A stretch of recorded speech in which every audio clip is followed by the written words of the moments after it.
Welcome to season 3 of Flywheel Leadership. I'm excited to welcome Shane Tepper. Shane Tepper is the co-founder at Revelation, an actionable market intelligence company. Welcome, Shane. I appreciate you being here. Yeah, thanks for taking the time. I'm excited to speak with you.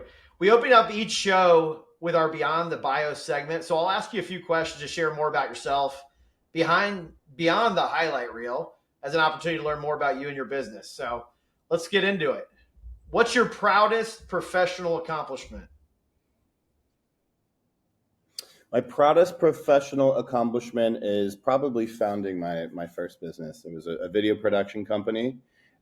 We primarily did internally facing sort of corporate type videos, but we did a really good job at producing them. Really thoughtful concepts, really clear messaging. And building a business is not an easy thing to do. Certainly not as easy as going out and getting a job, any sort of job. So I think building a business from the ground up, creating the brand and developing it into a self-sustaining enterprise. I think that is probably my proudest. Very cool. What was that called, that company? It was called Just Peachy Pictures. Just Peachy Very Pictures. Nice. Yep. What's your superpower, Shane? Oh, I don't know if I have one, Graham. I would say maybe just persistence, dogged persistence, whether that's a superpower or stubbornness or stupidity, I don't know. But if I get something in my mind and I want to do it, I'll keep doing it until it's done or until it is. I've thoroughly proven that it's impossible to do. So I'd say that persistence. If you want to call that, I like a superpower, that. I think that's the first guest I've had that has basically said they don't have one, or that kind of came up with that on the fly. Persistence, I think, is if that elevates your progress beyond where you would be without it, I think that's pretty solid, right? So it's awesome. I think so. Well, what are some responses that you? Get from your guests? I've had a lot of responses that are really tied to the business purpose. Kind of like those kind of responses, or just generally like being able to connect the human side from a leadership perspective, things like that. So yeah. Can you tell us about your business, Shane? Just give us the kind of 1-minute version on what it is that Revelation does. This is a good test. See if I can keep it to a minute. Yes. So what we're seeing, Graham, is a massive shift of high intent buyers moving from traditional search like Google to LLMs and other AI assistants for brand discovery and comparison. You can ask on an AI platform, you can ask much more specific questions, provide a lot more context. For your use case, as opposed to, a 3 to 6 word string of keywords on Google, and then you have to sift through a bunch of links. You provide a very detailed prompt, and you get hyper specific, hyper detailed, hyper relevant information surfaced directly to you on, ChatGPT, Claude, Perplexity, Gemini. So brands are realizing this, and brands are realizing that they need to show up on these AI platforms if they want to access their their highest intent buyers. So what Revelation does is we help brands show up when their highest intent customers ask queries for which they should be surfaced. Their brand should be surfaced. I've heard so much about this topic recently over the last couple months. So it's a very timely conversation. I'm glad we're getting into this. So is that what's referred to as GEO, or is there more to that? Could you kind of walk through some of the terms that are thrown around as that relates to this business directly? Absolutely. There are a ton of acronyms thrown out, that refer essentially to the same thing. There are subtle differences. I'm not even sure if I fully understand what the differences are, but they all refer to making sure that your brand shows up in an LLM or another AI assistant, like Perplexity. LLMO, large language model optimization; GEO, generative engine optimization; AEO, answer engine optimization; AIO, Graham, artificial intelligence optimization, a number of terms, a number of acronyms, but they all refer to getting your brand in front of your customers when they ask AI, what solution or product should I get that solves what for which your product or solution can help Thank you them. for walking through that. And I don't know if I'd heard the AIO one. The first three, I think I'd heard at least. Very interesting. That conversation, it seems like it's going to get more and more prevalent in this space when it comes to just how to reach those high intent customers. Um, any other any other points that you want to share on Revelation, on how you are kind of taking this moment in time with this AI explosion over the last few years and where it's headed, to really making that real for clients or potential clients and showing them kind of that value? Yeah, yeah, absolutely, absolutely, Graham. Um, I think it would be good to start with an anecdote about how AI affected my career first, and not necessarily in a positive way, at least in that initial moment. But it kind of sparked a realization that has led me to this present moment.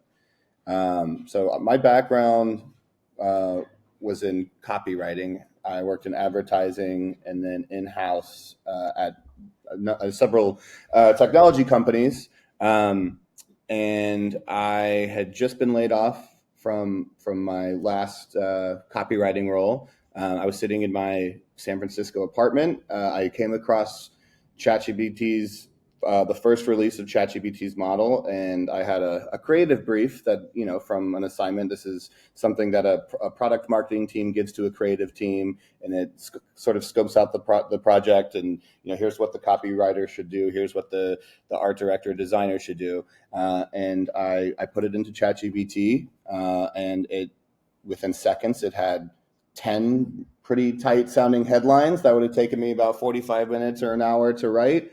And I realized at that point that my career path would not be viable for much longer.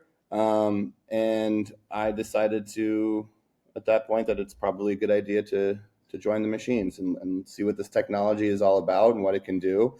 I had a number of other friends, copywriters, pure creatives, who were getting laid off, and some of them were indignant, like this technology can't do what I do. I've been doing this for 10 or 15 years. There's no way it can replicate, my level of craft. And, I'm sorry, buddy, but it comes pretty close, and it's only gotten better. And especially if you have a reasonably talented, creative behind it operating, prompting the AI, you can get a pretty good approximation of what a human can produce. So in my next role as director of content marketing for a technology company, an identity verification company, we had a very open-minded CMO, and his position was, since the product that we sold was powered by AI, the marketing should also be powered by AI.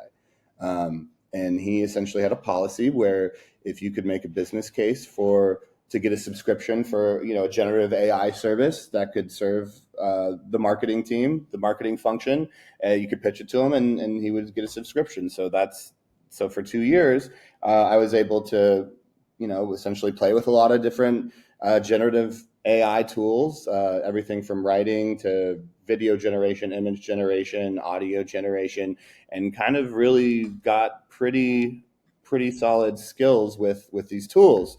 Um, and then my company was acquired. It wasn't my company, but the company I worked for was acquired. They laid off the entire America's marketing team, and it was time for me to figure out what was next for me. Around the same time, I started reading about GEO and LLMO.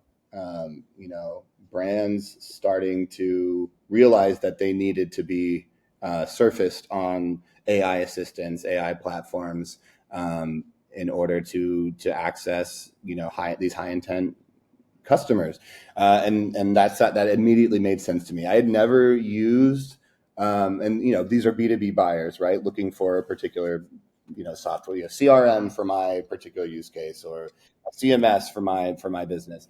And I had used, of course, AI assistants, AI platforms for research and information gathering on a number of occasions, but I never, for whatever reason, I never thought about this application for it. And I started talking to people, talking to founders, talking to marketers, in-house at companies, and they were like, yeah, this is a huge thing for us. A directive has come down from our CEO, to get us more discoverable in LLMs and other AI assistants, and it makes all the sense in the world. For the reasons I discussed earlier, you just get quicker access to more relevant information that's more germane to your problem. So I kind of started looking into it and understanding, first of all, how the models work, how they surface information, how they determine, what in a query is relevant to whatever information they surface into a response. And with Revelation, we kind of just looked at each part of how that works, and we built a system to address every part of that process. So to get a little bit more specific, Graham, everything starts off with a query, right? You enter a query into a model, and it provides a response. The query, therefore, needs to be highly representative of what a high intent customer is looking for. A query in an AI system is fundamentally different than a query on Google, for instance. Typically on Google, they're just a few words long. They're fragmented. You're like best, CRM to 2025, right? Very little context is provided. They're just kind of like chunks of text that provide that you're essentially trying to play Google's game. You're essentially putting a bunch of keywords into a query, and then hitting enter, and then sifting through a bunch of potentially irrelevant blue links, right? That wasting your time in many cases. But in an LLM or other AI model, it benefits you to put as much context as possible. So you can talk about what kind of business you are, how big your team is, specifically what issues you're having in granular detail, and then ask your query, and then it provides, you don't have to go through a bunch of links. It excises content from websites and surfaces them directly in the responses. So having that fundamental understanding of how queries work and how AI models surface information, we generate queries that are highly representative of what a company's or a brand's highest intent buyers would be typing in. And then we run them. We have a query set of about 75 to 100, sometimes more.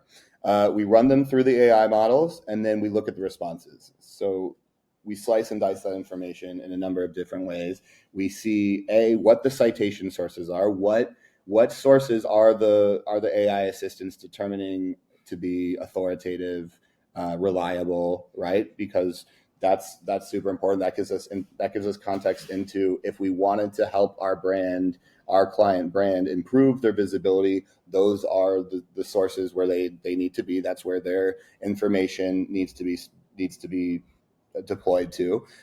We understand competitive ranking, right? Like if their competitors are being mentioned 25 times in these responses, and they're being mentioned only twice in these responses, that's bad. So we can rank them, rank their performance or their mention rate in the responses compared to their competitors. We can do a sentiment analysis as well, like when people, to the small extent that they are being mentioned, are people saying that they like using the product, or they don't like using the product. And then I think most importantly of all is we can aggregate all of these responses and sort of develop a narrative that's happening in that category. And we can see which competitors are owning or not owning certain parts of that narrative. For instance, if your solution is, the most accurate, you have a competitor that might be owning that accuracy portion of the narrative. If it's the fastest solution, there might be a competitor that's associated with that. But if it's the most compliant solution, let's say, maybe no one's owning that portion of the narrative. We can identify that as an opportunity for the client. And then the last part, the actionable part, the really cool part is coming up with the strategy to help improve discoverability, a brand's discoverability. So let's say that we've identified a particular narrative gap. We know what the citation sources that the LLMs are considering to be high authority sources. We can develop a strategy around the types of knowing what types of content that LLMs like to ingest, which is also based on what we're seeing being surfaced. We can create essentially a campaign, a content campaign, with a number of concerted actions, pieces of content that can be created and deployed either on your own website or on external websites, industry forums, things like that. That in concert, all together in aggregate, can lift your visibility in these LLMs. And then over time, we implement these strategic content moves, these content campaigns, essentially. And then over time, we run the exact same query set again, and we can see in that sort of controlled environment any sort of lift that's occurring based on the actions that we've taken from a Thanks for content walking through that, perspective. Shane. So I'm gonna put myself in that small, medium-sized business owner's shoes, right? And I'm interested in what you're saying, but I'm thinking, okay, hey, Google search is working for me. I'm good. I don't want to make it too complicated. This sounds like a lot. Um, I am successful with what I'm doing now. What is your reply to that about if a business owner puts their head in the sand, pretends like Google search is going to work forever, and they don't adapt in any way to the technological changes that are real and are happening? Where do you think that sends them, in a period of time, or however you want to explain it? Would love to hear your kind of like, I Yeah, know this is kind of the pitch to the business totally. owner, but I think it's also very real on what could happen, on what's Oh, without question. I love the opportunity for a hard sounds sell, good. I Graham. I'll appreciate give it. it to you. I'll give you. So this is what I would say. This is what I would say. I would say business owner. You're absolutely right. Google is still the dominant search platform, but LLM search, AI search is catching up very quickly. It's growing at a rate of 165 times that of traditional search, and there is only an 8 to 12% overlap between what LLMs and AI assistants surface in their top results and what Google surfaces in their top results, and even more importantly, a buyer on AI search is 4.4 times more valuable. These are your highest intent buyers. These are the buyers who do their research on an AI platform and then come to your website directly, very informed, essentially ready to buy. They're a sales qualified lead. So I would say that given this massive shift occurring of your highest intent buyers happening, moving from traditional search to LLMs, and it makes sense, right? They can be much more specific in their prompting. They can describe their pain points in much more detail. They can describe their use case. And they are much more likely to end up buying. Um, 6 times more likely to convert is what we're seeing. So I would say that it is a smaller but rapidly growing segment, and it is a much more highly likely to convert segment. So I would say, ignore LLM search at your own peril, because if you are not dominating on AI assistance, your competitors will. And as we move more and more, deeper and deeper into an AI dominated world, and more and more buyers realize how convenient it is to do brand research and comparisons on AI assistants. Your lunch, if it's being nibbled now, it will be entirely consumed in the next 2, 3, 5, 7 I think years. that's a good pitch. Thanks, Shane.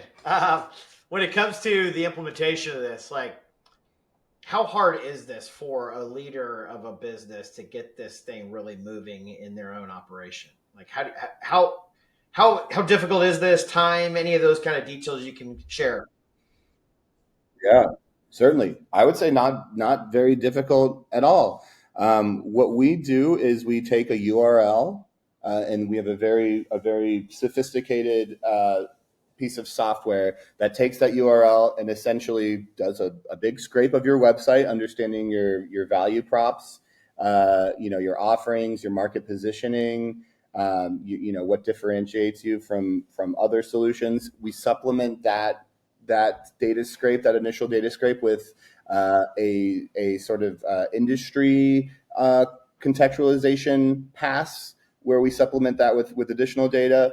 And then we get a really good understanding of your business, and that becomes the basis for our queries.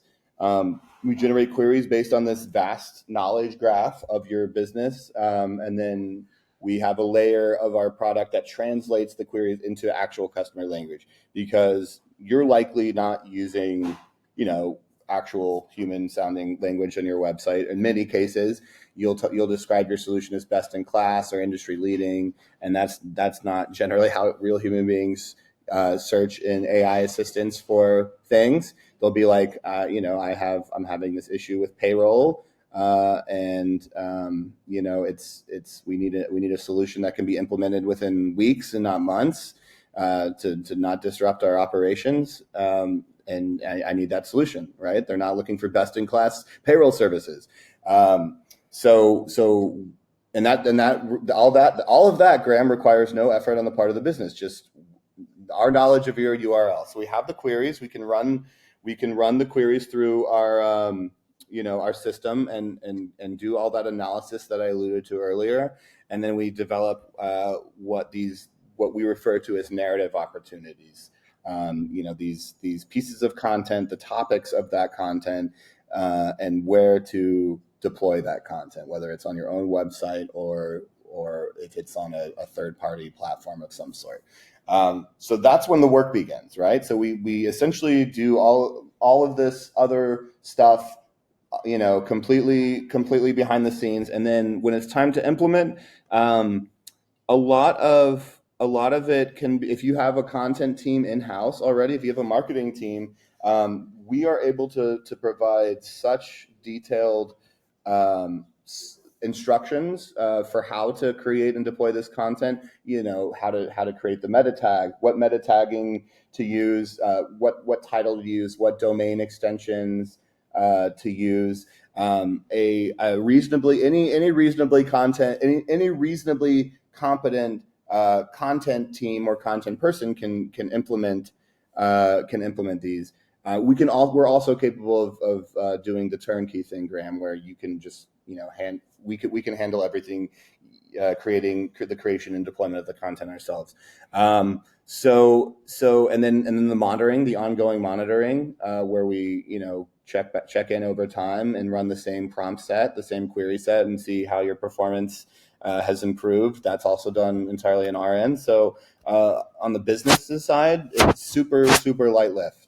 It doesn't need to be a burden, and it should in fact be seen as something that's more of a priority item, I think, of course, because otherwise if you're not visible in these responses, then you're never even part of a consideration set for a business of potential solutions to the issue they're having, and you're losing out on deals that you never even knew you had in the first place.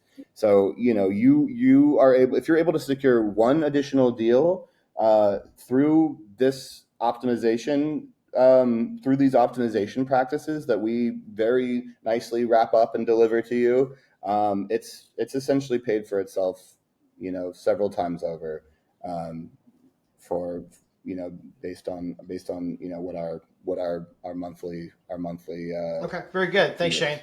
So if I'm an interested potential customer, do you have case studies of like real experience with recent clients, things of that nature that you're able to share with those interested folks?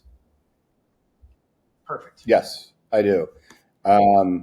We just did a case study with an identity verification vendor.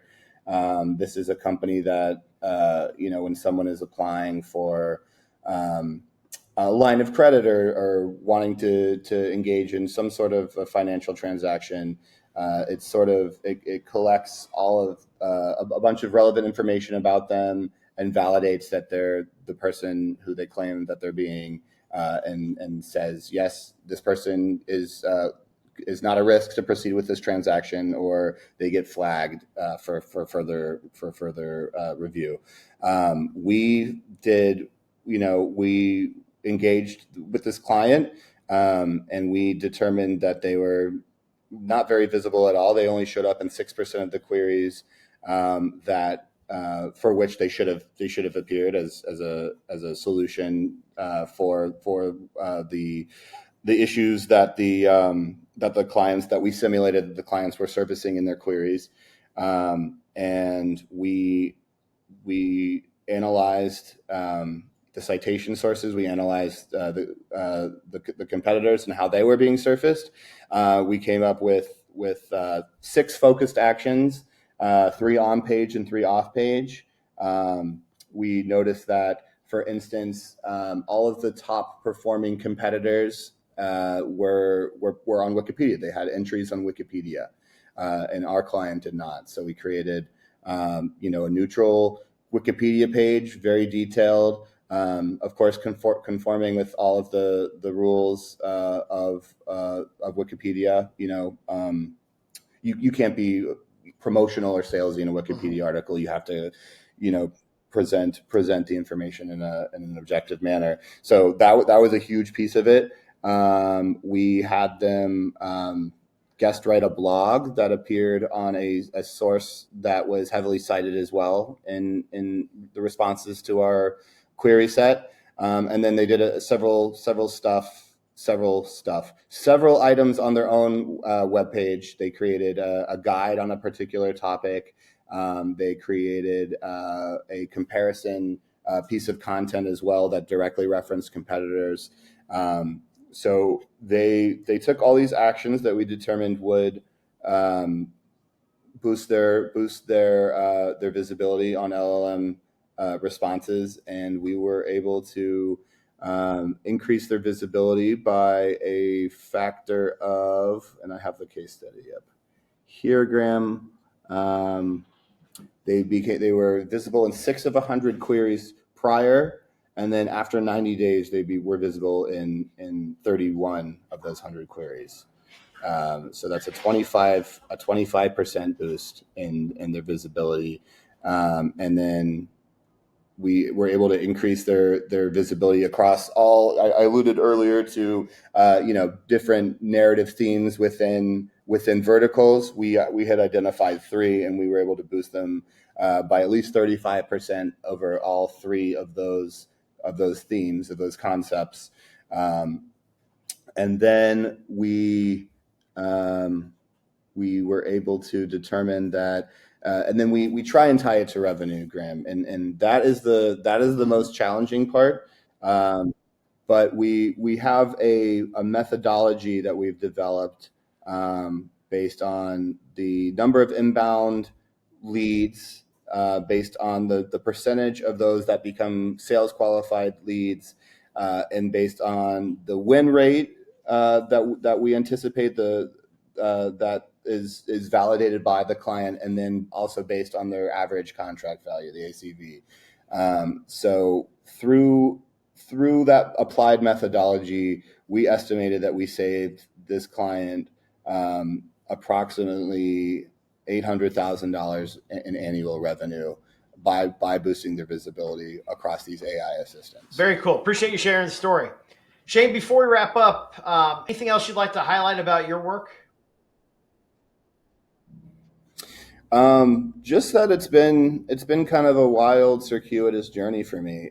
But ultimately, I think one that has made a lot of sense in the end. As a I didn't mention this earlier, but prior to copywriting and marketing, I worked in the film industry. So telling stories has always been a passion of mine. And it's hard to make a living telling stories. But if you do it for brands and you do it in a way that creates value for those brands, it becomes a little bit more easy to make that living. And it also allows me as someone who has a natural love of storytelling to keep doing that, to take that passion of mine and apply it in a business context in a way that helps. It also solves problems, business problems. I think I've been able to find a really cool place for myself, at the intersection of storytelling, AI, and marketing and business. So I think that's a pretty nifty place to be in, especially now, especially with AI, entering into our lives in so many different ways and only becoming more present in our lives.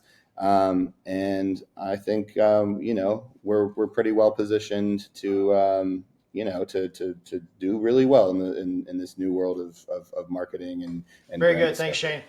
How can listeners best find you or follow you and your company? Sure. Our website is revelationhq.com, REVELATION HQ.com.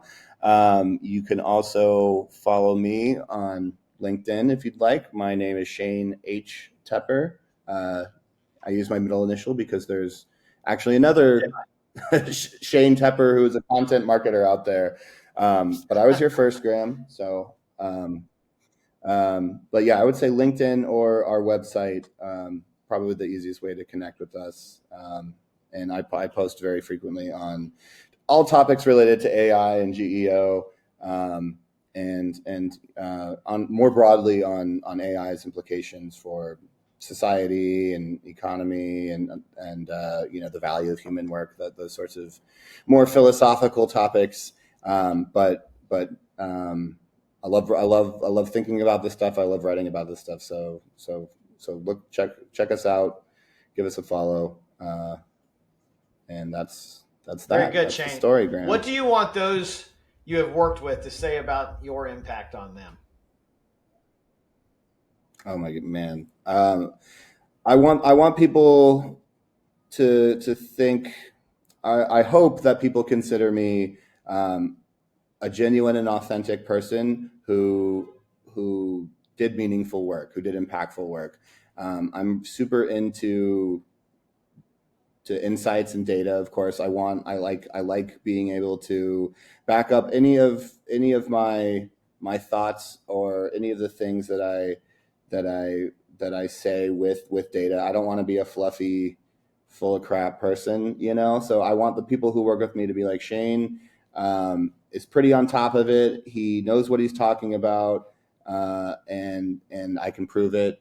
And just that, and also that I'm a an agreeable person to work with, and open minded, and can get things done. So I think a combination of all those things, that I'm competent, that I know what I'm talking about, and that they enjoyed working with me while I was able to demonstrate that competency, that impact, that value.